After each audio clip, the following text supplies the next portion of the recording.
Bismillahirrahmanirrahim. Assalamualaikum warahmatullahi wabarakatuh. Perkenalkan, kami dari kelompok 10 Kemuhammadiyahan yang diampu oleh Bapak Mutohar MPDI. Kami di sini akan memaparkan materi mengenai Muhammadiyah dan pemberdayaan perempuan. Sebelumnya, perkenankan saya untuk memperkenalkan kelompok kami. Yang pertama ada saya sendiri, yaitu Salma Septia Amalia, dengan NIM 118, dan ada Salsa Andini dengan NIM 107, dan kemudian ada Samirah dengan NIM 70, lalu ada Sela Parda Tania dengan NIM 79.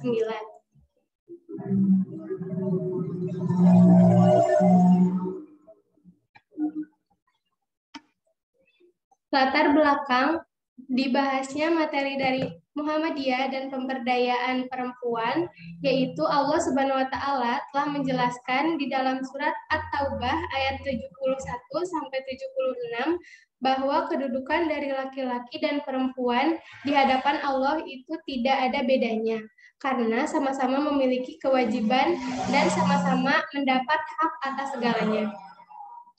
Islam mensejajarkan derajat laki-laki dan perempuan dalam sejumlah hak dan kewajiban. Meskipun ada beberapa perbedaan, yang menjadikan perbedaan itu adalah sebuah penghormatan atas asal fitrah dari kemanusiaan dan dasar-dasar dari perbedaan kewajiban antara setiap satu dengan yang lain. Hal tersebut dapat muncul karena salah pemahaman dari setiap orang. Padahal dari awal agama telah menunjukkan komitmen yang besar untuk dapat memberdayakan kaum wanita. Di bawah realitas kehidupan wanita di zaman kontemporer ini sudah cukup banyak memiliki nilai-nilai positif.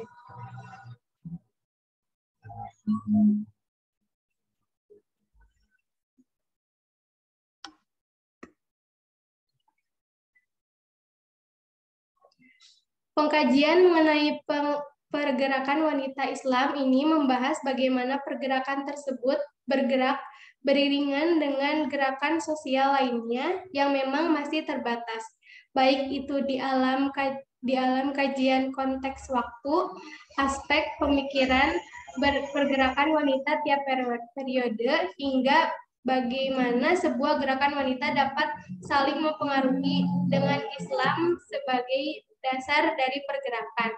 Padahal apabila dilihat lebih jauh, kaum wanita Islam merupakan kalangan garda terdepan dalam melakukan sebuah pergerakan kemasyarakatan, baik di dalam hal pemahaman persoalan pada kaum wanita ataupun dalam bentuk langkah yang konkret seiring dengan berjalannya pergerakan dan perubahan sosial budaya masyarakat dan isu mengenai wanita dalam berbagai bidang kehidupan terus berjalan. Di Indonesia ini sendiri gerakan Islam terbesar yaitu Aisyah. Aisyah ini merupakan suatu organisasi wanita Islam non-politik yang cukup terkenal. Pada awal organisasi ini menjadi bagian dari Muhammadiyah. Aisyah dengan motif gerakan membawa kesadaran dalam beragama dan berorganisasi, mengajarkan warga untuk menciptakan baldatun tayyibatun warbun gofur sebagai kehidupan yang bahagia dan sejahtera dipenuhi dengan rahmat Allah Subhanahu wa Ta'ala yang melimpah di dunia maupun di akhirat.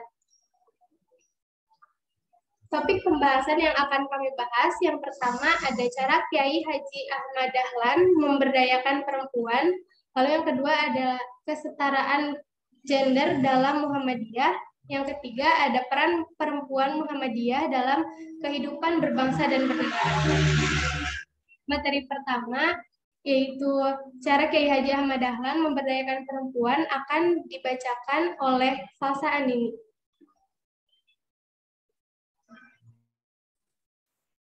Materi pertama yaitu cara Kiai Haji Ahmad Dahlan memberdayaan perempuan.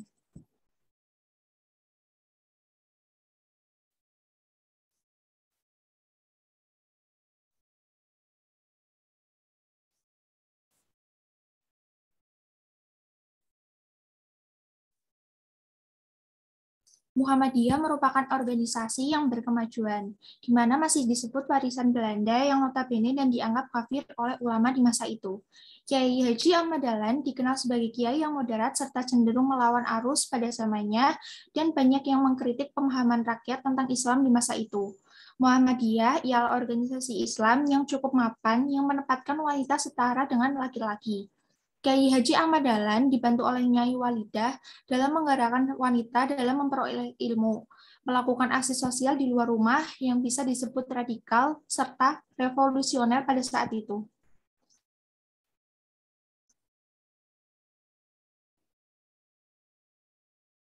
Kaum perempuan didorong untuk meningkatkan kecerdasan melalui pendidikan informal dan nonformal, selayaknya para kaum laki-laki seperti pengajian dan kursus. Komitmen Muhammadiyah dalam hal perlindungan hak perempuan salah satunya adalah dengan dibentuknya Ortom Aisyah dan Nasyatul Aisyah sebagai salah satu organisasi otonom pertama yang dilahirkan oleh Muhammadiyah. Aisyah memiliki garapan program kerja yang sangat khusus, strategis, dan visioner, yaitu perempuan. Pelantikan Aisyah dilaksanakan bersamaan dengan peringatan Isra Miraj Nabi Muhammad SAW pada tanggal 20 Rajab 1335 Hijriah, bertepatan 19 Mei 1917 Masehi, serta diketuai oleh Sang Siti Bariyah. Selanjutnya, Kiai Haji Mukhtar memberi bimbingan administrasi dan organisasi. Sedangkan untuk bimbingan jiwa keagamaan dibimbing langsung oleh Kiai Haji Ahmad Dahlan. Setelah organisasi ini terbentuk, maka Kiai Haji Ahmad Dahlan memberikan suatu pesan kepada para pengurus yang akan memperjuangkan Islam. Pesan tersebut berbunyi, yang pertama, dengan keikhlasan hati menunaikan tugasnya sebagai wanita Islam sesuai dengan bakat dan percakapannya. Tidak menghendaki sanjung puji dan tidak mundur selangkah karena dicela. 2. Penuh keinsyafan bahwa beramal itu harus berilmu. Yang ketiga, jangan mengadakan alasan yang tidak dianggap sah oleh Allah Subhanahu wa taala hanya untuk menghindari suatu tugas yang diserahkan. 4. Membulatkan tekad untuk membela kesucian agama Islam. 5. Menjaga persaudaraan dan kesatuan kawan sekerja dan seperjuangan.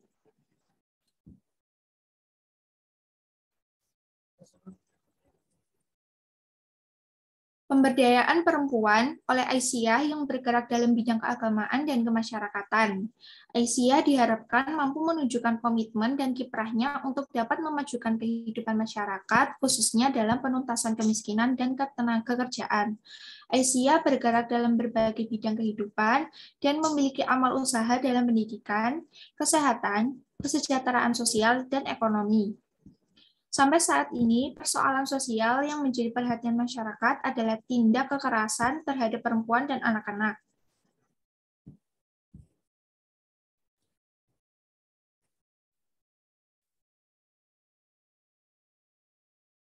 Bermunculannya kriminalitas yang menjadikan perempuan sebagai korban telah cukup lama menjadi perhatian pemerintah maupun organisasi sosial kemasyarakatan. Oleh karena itu, Muhammadiyah merupakan salah satu dari sekian elemen masyarakat yang cukup konsen dalam menyelesaikan persoalan perempuan akibat diskriminasi yang melanda mereka. Bersama organisasi wanita lain pada tahun 1928, mempelopori dan memprakarsai terbentuknya Federasi Organisasi Wanita bersama dengan Powani.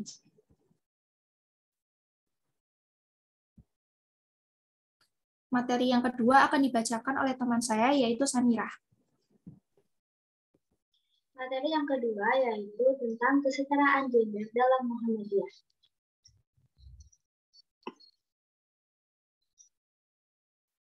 Salah satu isu kesetaraan gender merupakan isu kontemporer yang mengalir di beberapa bidang kehidupan seperti pendidikan, hukum, dan lain sebagainya. Menurut Ansor Fakih, sebagaimana dikutip oleh Tamyiz Burhanuddin dalam tulisannya, bahwa terdapat beberapa fenomena ketidakadilan gender. Yang pertama adalah marginalisasi perempuan dalam berbagai kehidupan. Yang kedua, stereotip yang merugikan perempuan. Yang ketiga, berbagai bentuk kekerasan yang menimpa perempuan secara fisik maupun psikologi yang disebabkan karena perempuan lemah sehingga laki-laki bebas untuk berbuat kekerasan. Munculnya kesadaran perempuan yang mempertanyakan mengenai sejauh manakah peran dari agama dalam memberikan rasa aman dari banyaknya tekanan, ketakutan, dan ketidakadilan dalam persoalan agama. Saat ini agama mendapatkan suatu tantangan baru karena adanya anggapan bahwa agama sebagai salah satu unsur yang melanggengkan suatu ketidakadilan bagi perempuan. Sehingga pada agamawan, baik itu individu maupun kelompok, dituntut untuk dapat melihat secara lebih jelas apakah persoalan itu memang berhubungan dalam agama itu sendiri ataukah persoalan terletak pada tafsir keagamaan. Secara harfiah, kata setara disebut juga dengan seimbang, tidak berat sebelah dan tidak membeda-bedakan. Sedangkan gender berarti melihat kemampuan serta kualitas diri seseorang.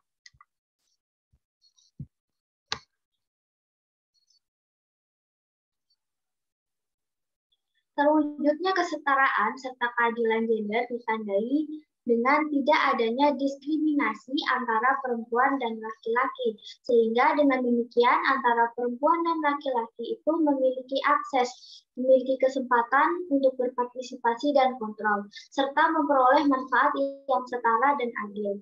Adanya keadilan gender berarti tidak ada pembakuan kiprah, beban, ganda, subordinasi, dan marginalisasi serta kekerasan terhadap perempuan maupun laki-laki. Banyak perempuan yang memiliki kesadaran untuk mempertanyakan sejauh mana peran agama dalam memberikan kenyamanan kepadanya. Perbedaan gender kaum perempuan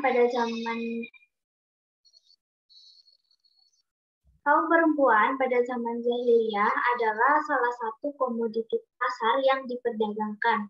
Mereka diperjualbelikan sebagai budak untuk dipekerjakan, sehingga banyak kaum laki-laki bangsawan yang mempunyai puluhan istri. Selain itu, bayi perempuan yang lahir tidak pernah selamat dari tangan-tangan maut karena dianggap aib bagi keluarganya. Setelah Nabi datang, budaya tersebut dihapus secara pelan-pelan sampai Islam berdiri kuat. Jika dicermati lebih dalam, perempuan itu bekerja karena profesinya atau karena kemampuan yang dia miliki. Dalam beberapa hadis Nabi dapat ditemukan pernyataan-pernyataan yang mengangkat derajat seseorang perempuan dan sampai diungkapkan oleh beliau bahwa perempuan adalah tiang dari sebuah negara.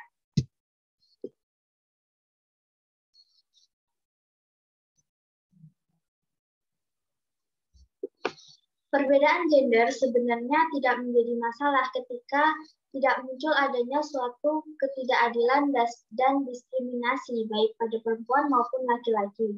Nah, Muhammadiyah sebagai organisasi Islam yang cukup besar dan berpengaruh di Indonesia harus ikut serta menyumbangkan pemikirannya dalam masalah pemberdayaan perempuan.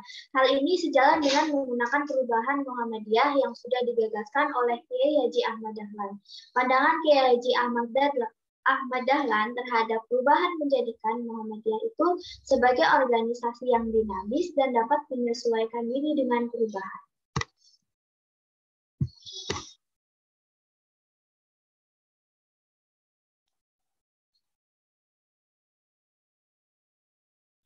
Selanjutnya, materi yang ketiga akan dibawakan oleh teman saya yang bernama Sela Pada Kandi.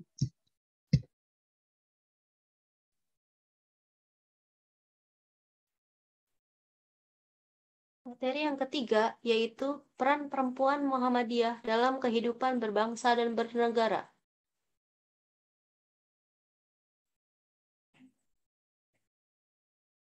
Pemberdayaan perempuan menjadi strategi penting dalam meningkatkan potensi dan peran perempuan agar lebih mampu mandiri dan berkarya, sehingga pembangunan dapat dirasakan oleh semua pihak. Ki Haji Ahmad Dahlan, sang pendiri Muhammadiyah, adalah salah satu dari sekian ulama termuka di awal abad ke-20. yang sangat memperhatikan kepentingan perempuan. Salah satu bukti bahwa Ahmad Dahlan tidak menjadikan perempuan jenis kelamin terlihat dalam penempatan daftar pendakwah Muhammadiyah yang tidak selalu didominasi oleh kaum Adam. Sesungguhnya, sejarah kenabian mencatat sejumlah besar perempuan yang ikut memainkan peran-peran ini bersama kaum laki-laki. Mereka sering terlibat dalam diskusi tentang tema-tema sosial dan politik, bahkan mengkritik kebijakan-kebijakan domestik maupun publik yang patriarkis. Sejumlah perempuan sahabat Nabi seperti Nusaybah bin Ka'ab, Ummu Atiyah al-Asyariyah, dan Robi bin Muawwadz ikut bersama laki-laki dalam perjuangan bersenjata melawan penindasan dan ketidakadilan. Di dalam ADART terdapat MKCH yang semuanya masuk dalam visi dan misi Muhammadiyah, yaitu amar ma'ruf, mencerdaskan, sejahtera, dan madani. Hal ini dilakukan sebagai wujud komitmen dan tanggung jawab dalam mewujudkan baldatun thayyibatun warobun ghafur sebagai negara yang makmur, sejahtera, dan adil.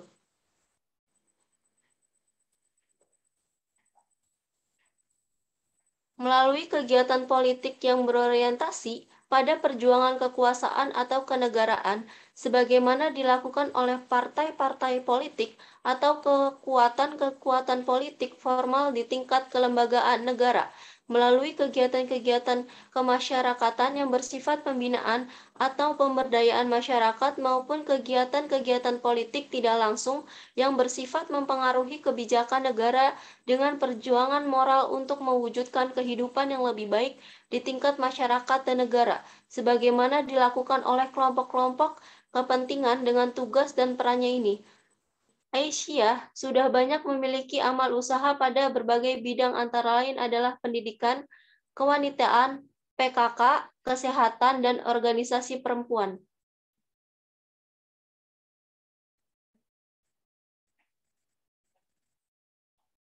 Prinsip gerakan Nasyatul Asyah, sering juga disebut Nasyah, adalah organisasi otonom dan kader Muhammadiyah yang merupakan gerakan putri Islam di bidang keagamaan, kemasyarakatan, dan keputrian. Tujuan organisasi ini adalah membentuk pribadi putri Islam yang berarti bagi agama, keluarga, dan bangsa menuju terwujudnya masyarakat utama, adil, dan makmur yang diridhoi Allah Subhanahu wa Ta'ala. Kegiatan tersebut juga memiliki banyak terobosan yang inovatif dalam melakukan emansipasi wanita di tengah kultur masyarakat feudal pada saat itu dan saat ini.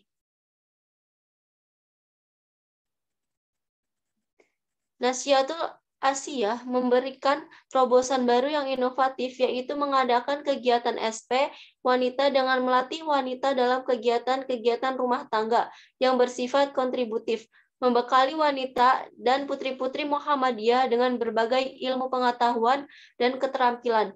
Bangsa adalah suatu kelompok manusia yang dianggap memiliki identitas bersama dan mempunyai kesamaan bahasa, agama, ideologi, budaya, atau sejarah.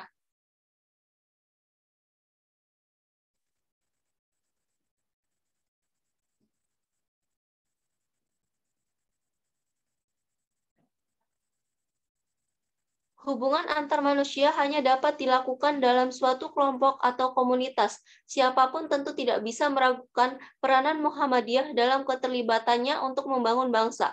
Salah satu di antara peran-peran yang sangat menonjol berada dalam bidang pendidikan. Salah satu kelebihan Muhammadiyah dalam pendidikan adalah visi dan misi yang sama dalam membangun pendidikan. Keseragaman dalam nomenklatur nama lembaga pendidikan ini juga menjadi kekuatan tersendiri di kalangan Muhammadiyah. Peran dan fungsi perempuan merupakan bagian terpenting dalam gerakan roda kehidupan.